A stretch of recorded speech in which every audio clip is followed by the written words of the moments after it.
#1 business show on the planet with over 1 million downloads a month. Taking the BS out of business for over 6 years and over 400 episodes. You ready to start snapping necks and cashing checks? Well, it starts right about now. Hey, what's up, guys? Welcome to Right About Now. It's Friday, February 21st, 2025. Got my good friend Chris Hansen in the studio here, buddy. What's up? Good. Good to be here. Man, getting close here. I know. In the studio, live in G Vegas. We have, hey, welcome to the snow, brother. I definitely didn't plan for a snow day here in South Carolina, but yeah, I'm happy exactly. to have it. Yeah, man. You never know. We get Greenville's, right at the foothills, right below the base in the mountains. We get the 4 seasons in 2 weeks sometimes. Yeah. It was 80 degrees 2 weeks ago. We got the snow coming down. We're at the beautiful Social House, my co-work lounge here in Greenville on the Swamp Rabbit Trail. Come see us. Drop in anytime. You never know. Mr. Hansen might be here, Hey, it's a great spot. We appreciate everyone for listening wherever, whenever you're catching us. We're bringing you today's hottest business news, as always. And, anything else we want to get into. We might even have a second angle here today. Some of the sports card business we've been talking about. So my kids and I have been watching. I mean, it's fun. It's almost addictive of watching these YouTube videos, watching people open cards. It's like watching online gambling. Yeah. I'll admit I wasn't a huge believer until I was at the airport in Miami on the way here, and I see a vending machine with like 6 teenage boys buying these exact sports cards, and I was like, all right. Yeah, exactly. There's something to this. There's money in this. Yeah, there is money. I had not seen the vending machines, but nothing surprises me anymore. Yeah. So, how's the week been, brother?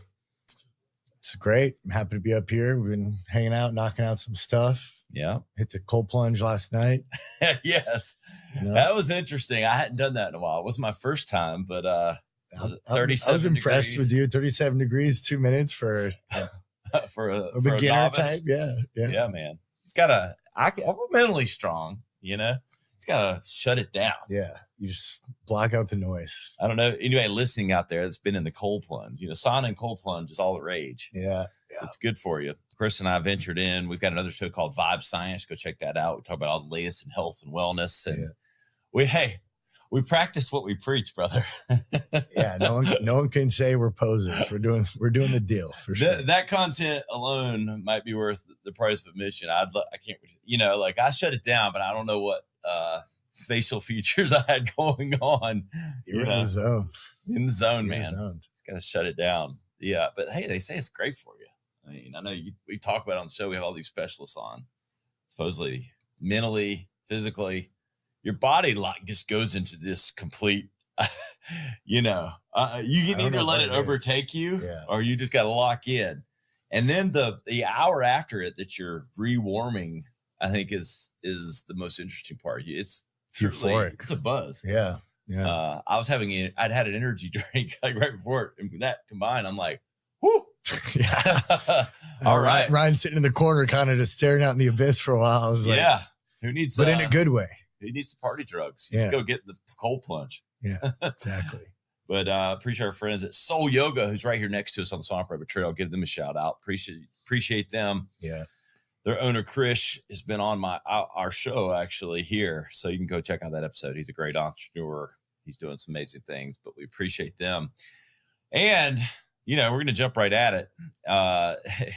It's funny. I feel like we read these headlines, Chris, and it's like the same, it's nuances to the same themes, right? Yeah. Okay. It's interest rates, it's tariffs, it's Doge. And not the crypto. Not the crypto. Though it could be. Yeah, it could be. You'll have to get your insights on the crypto today. The crypto's been sort of plateaued. I'm ready it's time for a jump. It's time. That's all there is. Yeah, we'll get into it. We'll get into it. So here's what's, companies are saying about the impact of these policies. So 2025 earnings season insights, companies are grappling with the impact of President Donald Trump's policies, particularly tariffs and immigrations, as frequent topics on earnings calls. Terms like tariff, immigration, and newer concepts like Doge. I don't know if it's newer anymore. Department of Government Efficiency and Gulf of America are surfacing more often in corporate discussions. So all the talk, and I think the jury's still out about what the impact's going to be. And I think that's why you're seeing people talk about it. It's raising eyebrows. They're like, okay, how much of this is dialogue? Yeah. That's not necessarily going to, the policy's not going to change. It's not going to affect every business. Yeah. Back to, like we said, that negotiating tactics versus how many things are actually going to be, put in place. I think that's where sort of the trepidation, depending on where you fall. I think we're in this weird in between kind of where, the plays have been made, the decisions have been made, and now we're kind of in that waiting period to see the impact. And I think obviously the press needs something to write about. It's almost like, let's just write and talk theories. Yeah. What could, what couldn't. And, I think that relates to everything. I think we're at kind of a observation point right now of this administration where, all right, decisions have been made, moves have been made. Now let's kind of just sit and see what happens. Yeah. It says uncertainty remains across many of our core markets and the global economy. We've game planned out several scenarios and steps we could take depending on what actually goes into effect. That's from Scott Heron, CFO of Cisco. So exactly. There's a bunch of things we could do, but we won't know until we know. Great. Thanks for the update, Scott. Yep.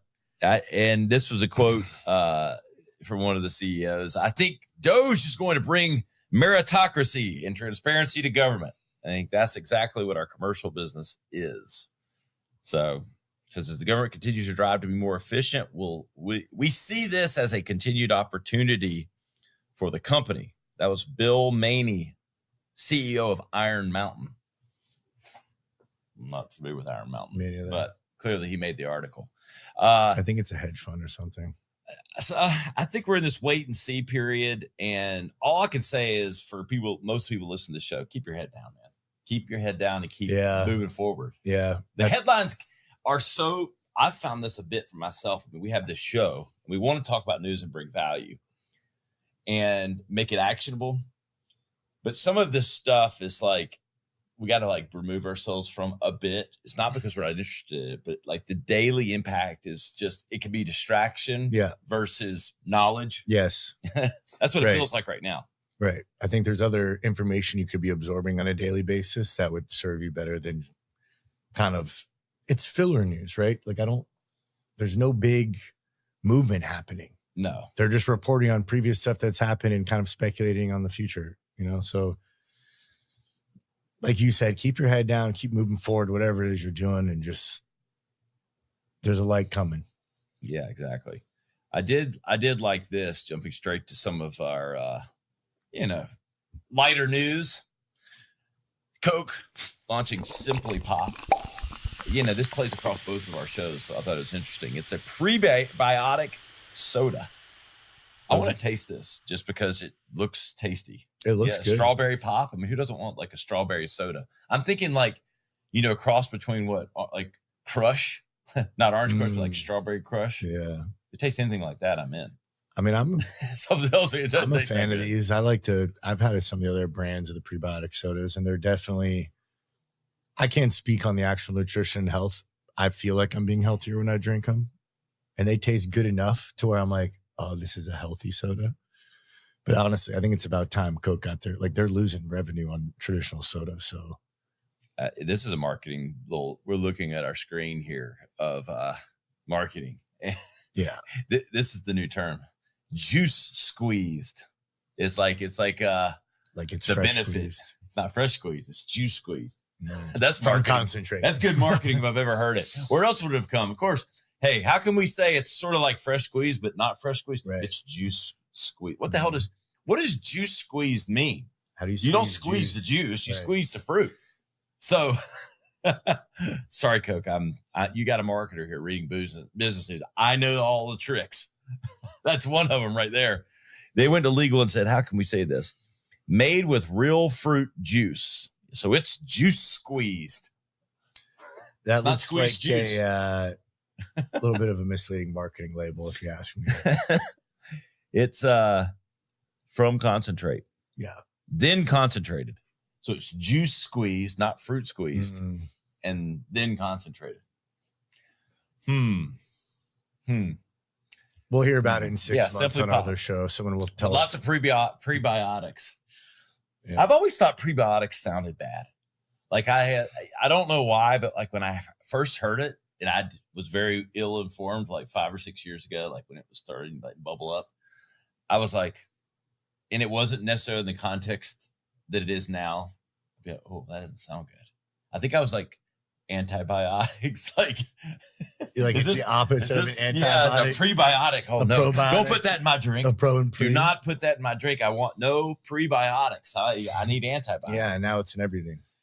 Anyway, has nothing to do with that. And I was an idiot. It's something to do with your gut health. It helps your gut health. It's good for your digestive health. Yes.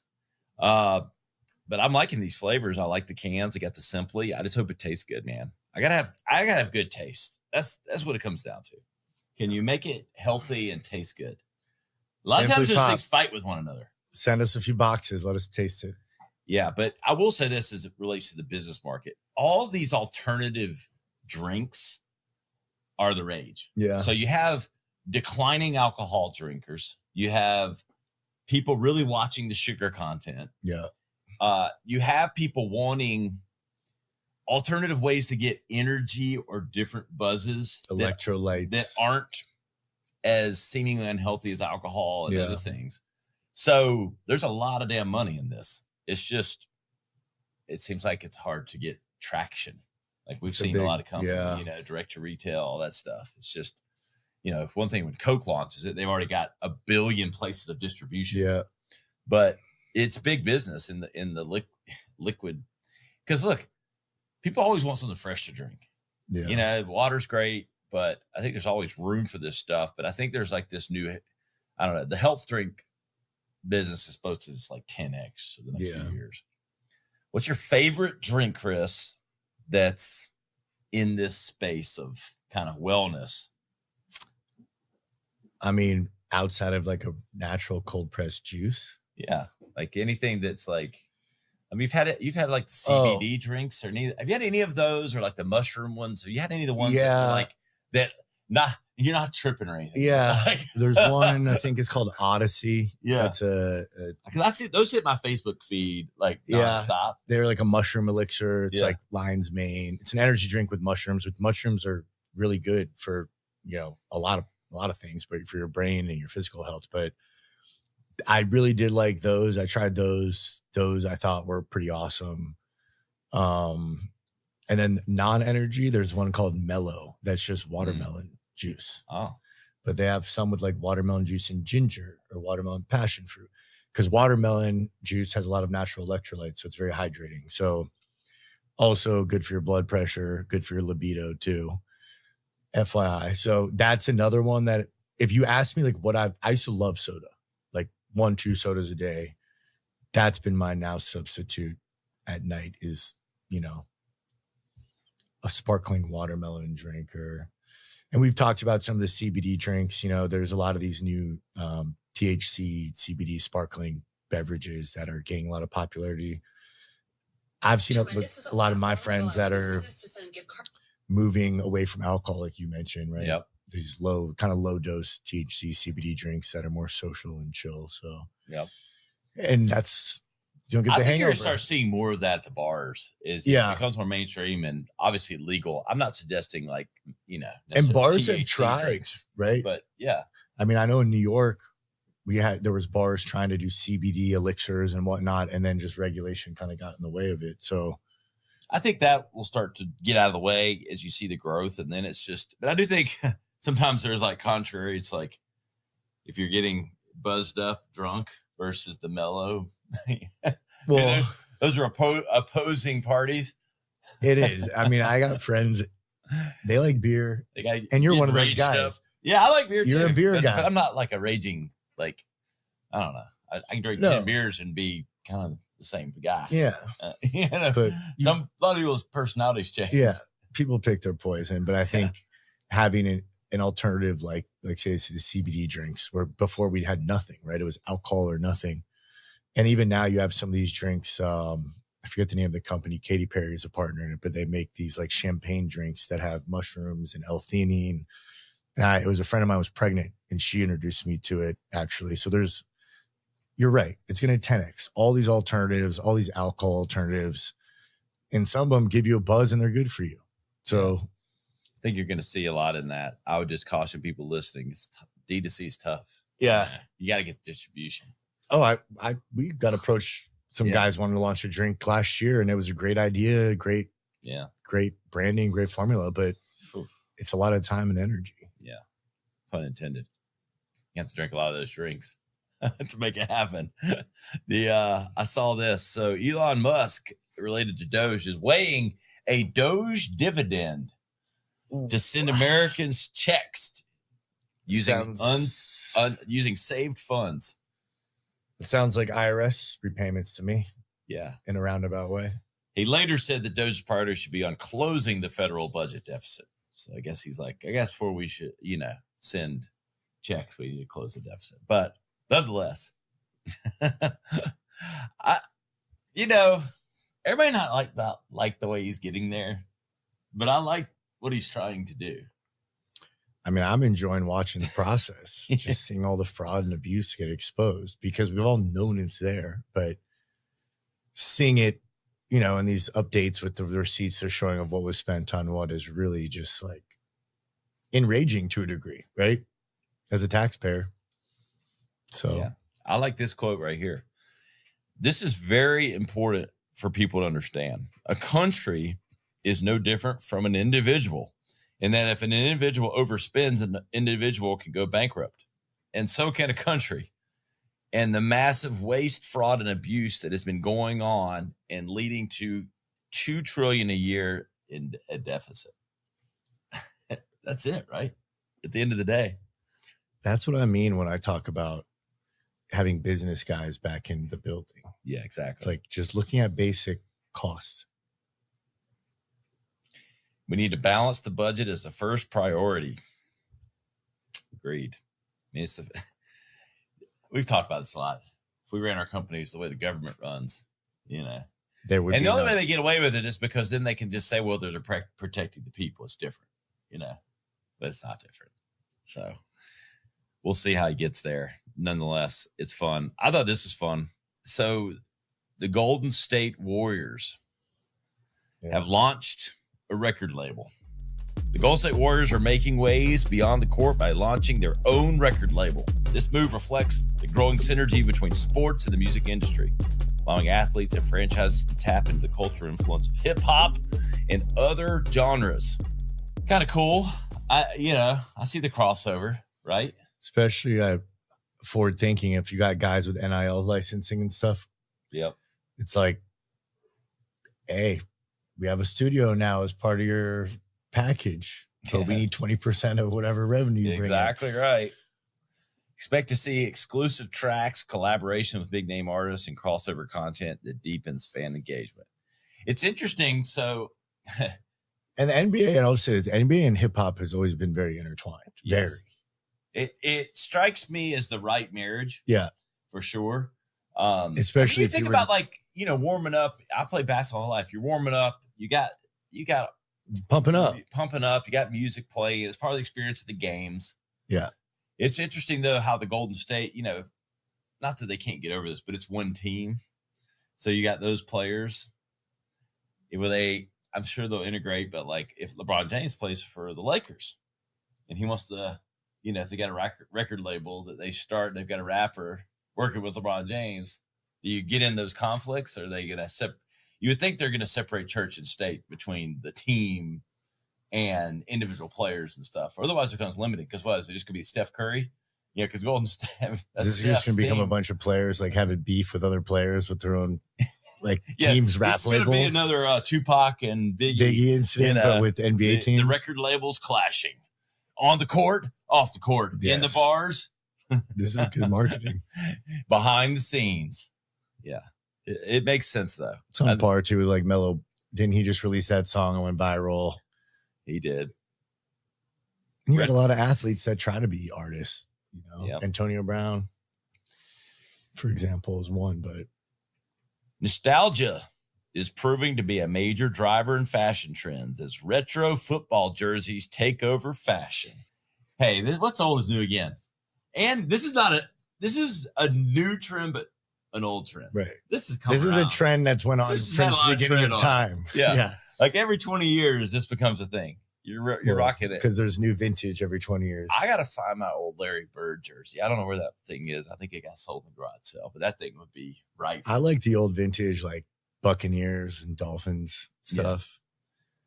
Once confined to game days, these vintage pieces are now becoming staple streetwear, worn by celebrities, influencers, and everyday fashion-forward consumers. High-end brands and sportswear giants alike are capitalizing on the trend by reissuing classic jerseys. Gonna start seeing these around a lot, I bet. Yeah. Does that devalue? Do you feel like you can rock an NBA jersey though and not look going to a game, but no. Walking around? And I will say this, I will never wear, I don't wear jerseys. I just am like a big weird thing of like, why am I rocking another dude's last name on my body? Now I'll wear a team shirt or something like that, but let's be real. I've never been a big enough fan to like follow players and even like go purchase a jersey. Like that's part of it I get, right? But no, I'll get one of those vintage with no name, get my own name on the back maybe. Yeah, I can't pull that off. And I didn't really would you rock it with the T under or just tank style? I just wouldn't rock it. You're like, this is dope, and I just can't pull it off. You know, like I respect. And even like NFL jersey, maybe, but not the. You could NFL. Yeah, you could get away with that. But going to a game or going to a party, I just don't know about rocking it like right now. It'd be a little funky. If it was a sports show, maybe, but I don't still know if I can pull that off. Nah. I don't know if I want to pull it off, but I like them. I see other people, and I'm like, maybe for Halloween. For you. Yeah. Like you could be Larry Bird. I'm actually Larry Bird. Yeah. Exactly. Tall white guy. Yeah. I love it. The XRP news. Bitwise XRP ETF clears first hurdle towards 8 billion jackpot. Bitwise just cleared a huge hurdle towards launching a spot XRP exchange traded fund. Part of a big 8 billion in inflows. The Security Exchange Commission has acknowledged the asset manager's application to launch, making it the third applicant to pass this important milestone. The likelihood of an XRP ETF approval is high. Would that send XRP itself up? Yeah. Absolutely. Of course, because now you have it. I mean, it's a true security. Like that's where your parents are going to their stockbroker down the road and they're saying, okay, Mr. and Mrs. Alford, we're going to put 10% in this XRP ETF. And they'll say, okay, that sounds safe and good. That's what I see happening, right? Yeah. What's going on with the market in general? It got slammed this week. And from what I'm reading, again, I'm no freaking crypto expert or no financial advice, but Crypto Chris. Yeah. I'm getting educated on crypto Twitter, which you've been on that. It's like the trenches. If you don't even open it, it's like Reddit. But the big news this past week was involving Argentina and a project called Libra. And essentially, this project was, the president of Argentina tweeted out about it and kind of under the assumption people thought this was like Argentina's new currency, their cryptocurrency, their stable coin. So it obviously valuation shot up, ton of people invested, and then guys basically just drained it, sucked out. I think it was close to $1 billion, maybe. I can't remember the exact number, but did not look good for Argentina. It was a big, bad thing reputation-wise for the industry. It makes it, because you have genuine people really trying to change their currencies, right? You have countries like El Salvador where they have a Bitcoin reserve.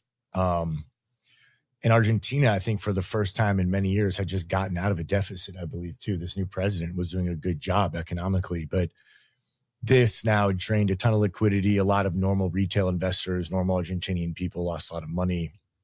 And, but it does look like the guys behind it are addressing it, or, there'll be some consequences. But as a whole, that shook everything up, scared a lot of people.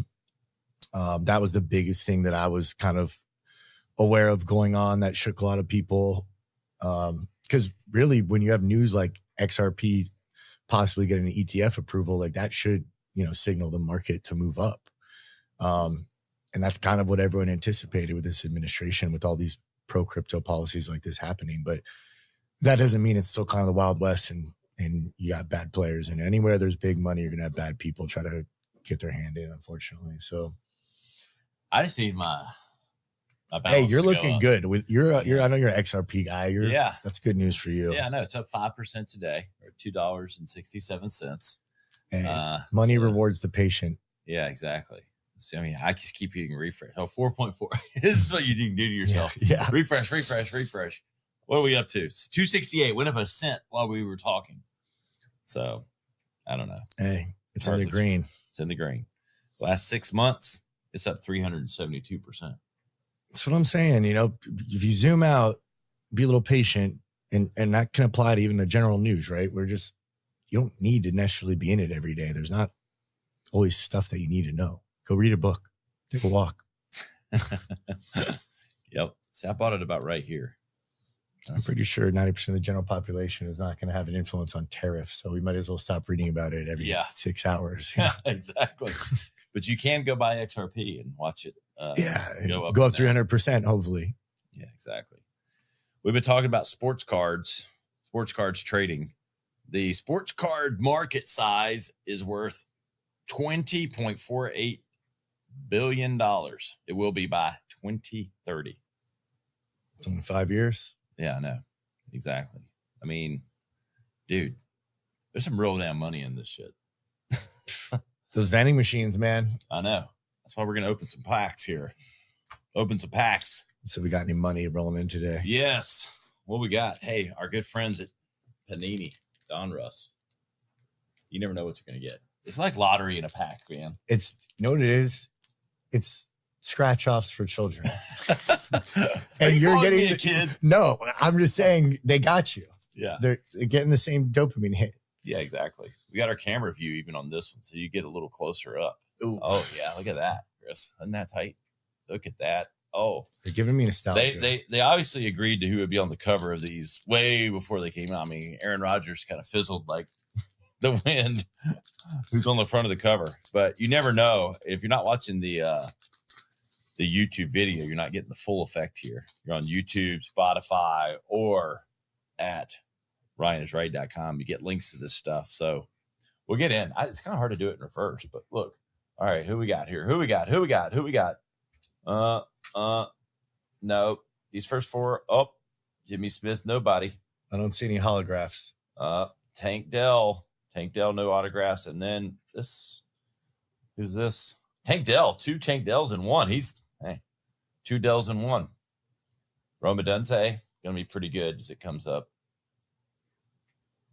Not bad. This would be the 3 hits of the card. Oh, this is my boy though, T. Higgins, Clemson guy. Gotta get that out. Check those out, man. Hey, look at the detail on these cards, though. I mean, look at the foil on that thing.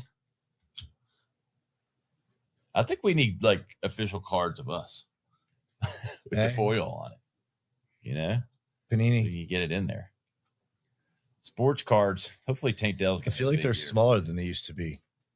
It's because your hands are bigger. You're not 12 years old anymore. No, right? You know, you were a midget as a kid. I was a big MLB card guy. Exactly. So you never know. You never know. Tank Dell, I hope you have a great season. We got 2 of you. So you never know what's going to happen. Shout out to our friends at Don Russ and Panini. You never know what you're going to get. It's a lotto in a pack. Hey, shoot me a DM. I might send you one of these. Aaron Rodgers, lovely packs. You never know. You can pull it downtown. I may have, numero uno. I didn't even tell you about this, Chris. Was in Asheville last week. They make these cards that are essentially, you know, like this, but it's like a downtown logo. And it shows the backdrop of like almost like a artwork. And I pulled a gold Josh Allen 1 of 10. It's a $5,000 card. I hope you put it in plastic. Put it in the hard sleeve, dude. Dude, $20 pack, $5,000. Crazy. That's crazy. I know. It's crazy what some of these things were. One of these packs right here. You never know. Lotto in the pack. Oh, that's all we got today. That's major, but giving you the latest, the greatest, the things to do. Any final words, my friend? Hey, everybody. We're getting to the end of February. Lock it in if you haven't already. Hey, lock it in. Make the best. Follow the trends, but don't let them get in your way. Yeah. RyanIsRight.com. You'll find all the highlight clips. Hey, you got to look at these highlight clips. You got Chris in studio looking nice and dapper here in 4K. Doing my best. We appreciate wherever you're, whenever, however you're listening. Always love you for loving us. We'll see you next time. Right about now. This has been Right About Now with Ryan Alford, a Radcast Network production. Visit RyanIsRight.com for full audio and video versions of the show or to inquire about sponsorship opportunities. Thanks for listening.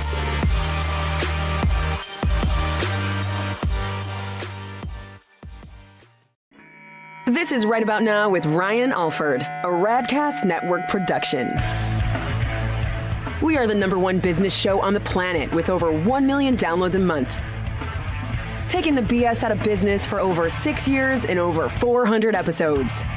You ready to start snapping necks and cashing checks? Well, it starts right about now. Hey, what's up, guys? Welcome to Right About Now. It's Friday, February 21st, 2025. Got my good friend Chris Hansen in the studio here, buddy. What's up? Good.